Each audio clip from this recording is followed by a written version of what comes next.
What's going on, everyone? Welcome back to the channel. Welcome back to the program, Macers. Any Star Wars fans out there? I'm a big Star Wars fan.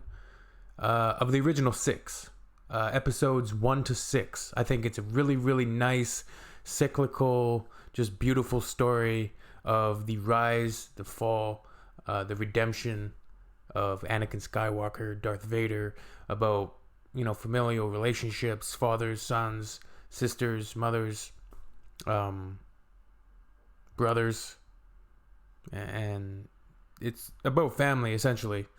And I think it's really beautiful closed loop, episodes 1 to 6, and then they had to make 7, 8, and 9.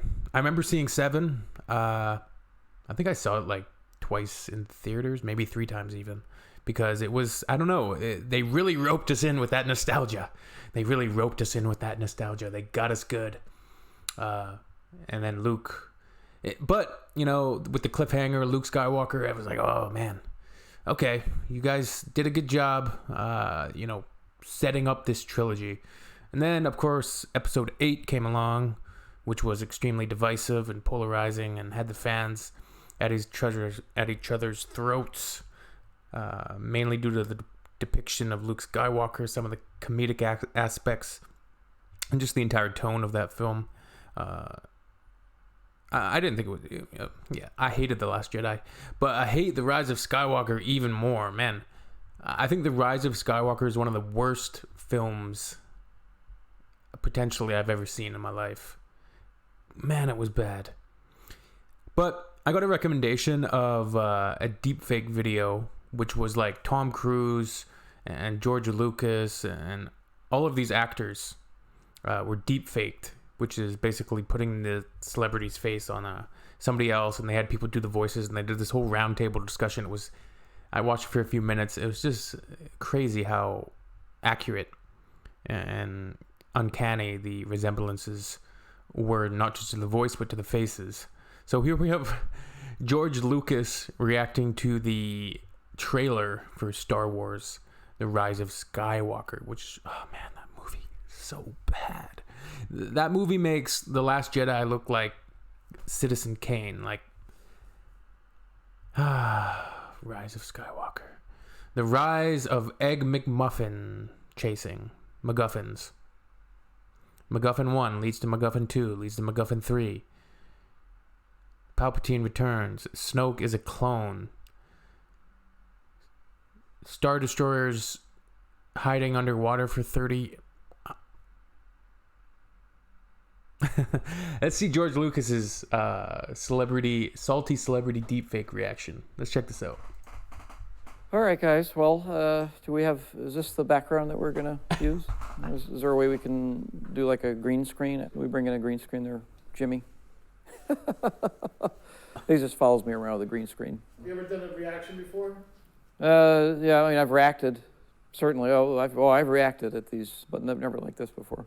All right, good. So we're going to hit play, and we're going to roll on. Okay. Oh, God, kill me. Oh, there it is. There's my name. It's another check for Daddy. What is this, Endor? Oh, you dropped something. Oh. What is this, Endor? Oh, you dropped something.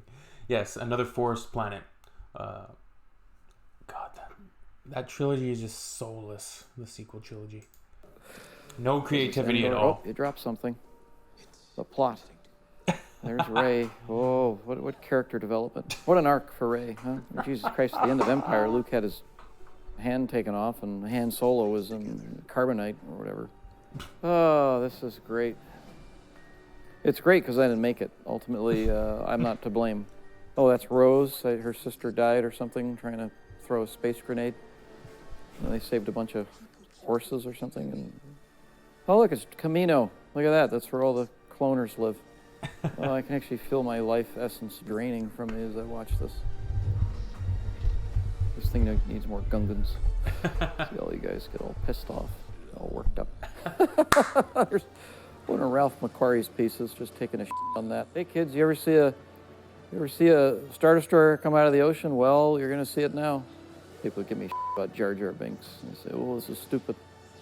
Well, you happy I'm gone now? You don't have Daddy to kick around anymore because this is what you get. What is that? Oh, look at there's C-3PO. And there's a hairdryer as a robot. There's just soccer ball as a robot, a hairdryer. Let's put a dildo in there. Why not? Because you know what? We're just f***ing my Saga right in the ass. Oh my god. It's sad because everything he's saying is true. Like, oh. That's what this is. Merry Christmas. You know what that sound is? That's the sound of 1,000 executives just taking a shit on my work. Oh, look, it's desert. It's another desert. His expressionless laughing is just priceless and hilarious. Desert planet. Oh, I wonder which one this is. Like, how exciting. There's Lando. The saga will end. Thank God.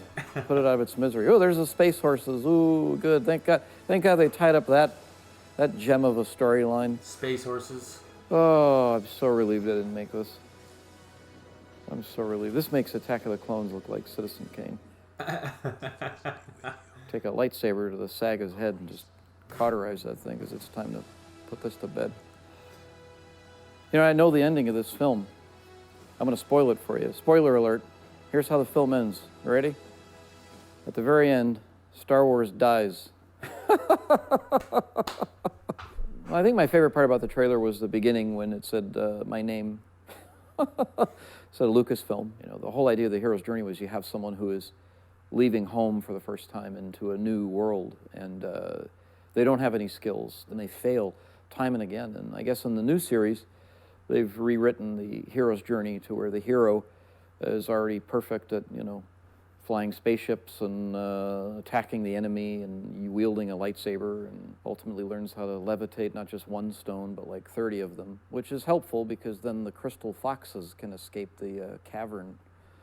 I mean, you see what I mean? It's just it's absolute shit. It's the end of Last At this Jedi. point, people have asked me if I would like to do more Star Wars. I was really deeply hurt by the fan response to the prequels.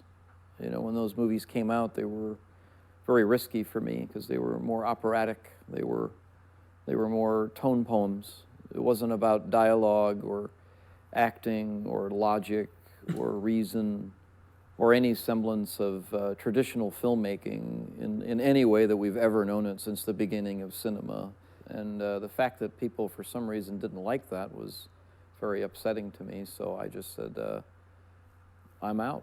So I think with this film, Star Wars has officially died, but I am still here.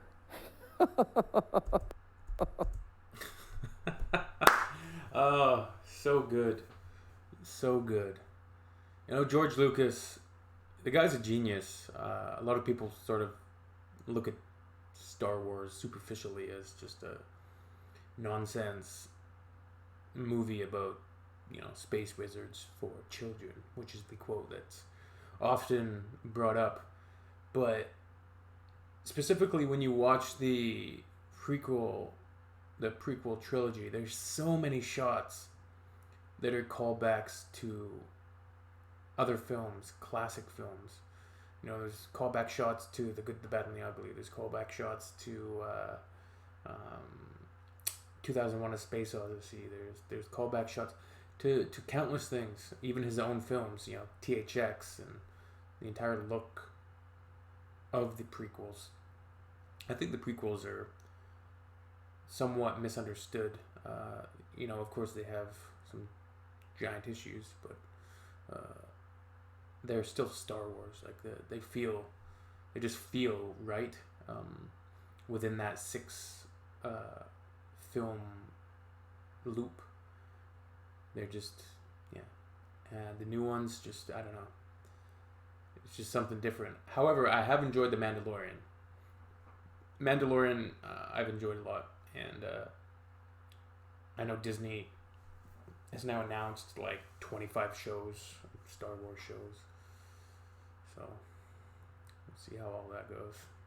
Alright, everybody. If you are a Star Wars fan, let me know. And we'll see you soon. Peace out. Take care of yourselves. Later.